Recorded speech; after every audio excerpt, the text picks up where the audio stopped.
বিসমিল্লাহির রহমানির রহিম। ইসলামী ইতিহাসে এমন কিছু মানুষ আছেন যাদের নাম চিরস্মরণীয়। তাদের মধ্যে অন্যতম হলেন ইমাম বুখারী রহমতুল্লাহ আলাইহ, যিনি হাদিস শাস্ত্রের বিশ্ব সম্রাট হিসেবে পরিচিত। আজ আমরা জানব এই মহান ব্যক্তিত্বের জীবনী, তার সংগ্রাম, স্মৃতিশক্তির বিস্ময়কর দৃষ্টান্ত এবং তার ত্যাগ এবং সাধনার গল্প।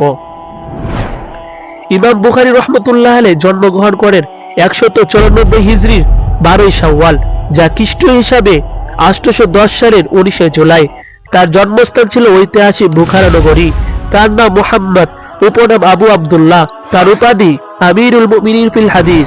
তার পূর্বপুরুষগণ মুগীরা, যিনি পারস্য থেকে বুখারায় এসে বসবাস শুরু করেন। মাত্র ৯ বছর বয়সে ইমাম বুখারী রহমতুল্লাহ আলাইহ সম্পূর্ণ কোরআন হিফজ করেন। ছোটবেলা থেকেই তার মধ্যে হাদিস শেখার প্রচন্ড আগ্রহ ছিল। তিনি বলেন, আমি যখন বক্তব্যে ছিলাম তখন থেকে হাদিস মুখস্থ করার বাসনা জাগ্রত হয়। ইমাম বুখারী রহমতুল্লাহ আলাইহির স্মৃতিশক্তি ছিল এতটাই প্রখর যে তিনি যা একবার শুনতেন তা কখনোই ভুলতেন না। বাগদাদে একবার ১০ জন মুহাদ্দিস তার স্মৃতিশক্তি পরীক্ষা করেন। তার ইচ্ছাকৃতভাবে ১০০ হাদিসের সনদ পরিবর্তন করে পেশ করেন তার সামনে। ইমাম বুখারী রহমতুল্লাহ আলাইহ ধৈর্য সহকারে শুনেন এবং বলেন, এই সম্পর্কে আবার জানা নেই। পরে তিনি প্রত্যেকটি হাদিস সঠিকভাবে সংশোধন করে দিয়ে সবাইকে চমকে দেন। হাদিস সংগ্রহের জন্য ইমাম বুখারী রহমতুল্লাহ আলাইহ মক্কা, মদিনা, বসরা, মিশর, নিশাপুর সহ প্রায় ১৬ বছর ভ্রমণ করেন। তিনি ১০৮০ জন মুহাদ্দিসের কাছ থেকে হাদিস সংগ্রহ করেছেন। কঠোর সাধনার কারণে অনেক সময় তাকে গাছের পাতা খেয়ে জীবন ধারণ করতে হয়েছে। একবার এক প্রতারক ব্যক্তি তার ১০০০ স্বর্ণ মুদ্রা আত্মসাৎ করতে চাইলে ইমাম বুখারী রহমতুল্লাহ আলাইহ তা সমুদ্রে ফেলে দেন, কারণ তিনি সারা জীবনের অর্জিত বিশ্বস্ততা হারাতে চাননি।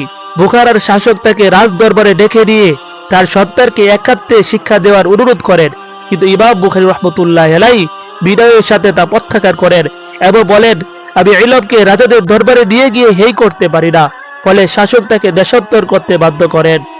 অবশেষে দুনিয়ার প্রতি নিরাসক্ত ইমাম বুখারী রহমতুল্লাহ আলাইহ আল্লাহর দরবারে দোয়া করলেন, হে আল্লাহ, এই পৃথিবী আমার জন্য সংকীর্ণ হয়ে গেছে, আমাকে তোমার কাছে তুলে নাও। তার দোয়া কবুল হলো। ২৫৬ হিজরির ১ শাওয়াল ৮৭০ সালের ৩১ আগস্ট তিনি ইন্তেকাল করেন।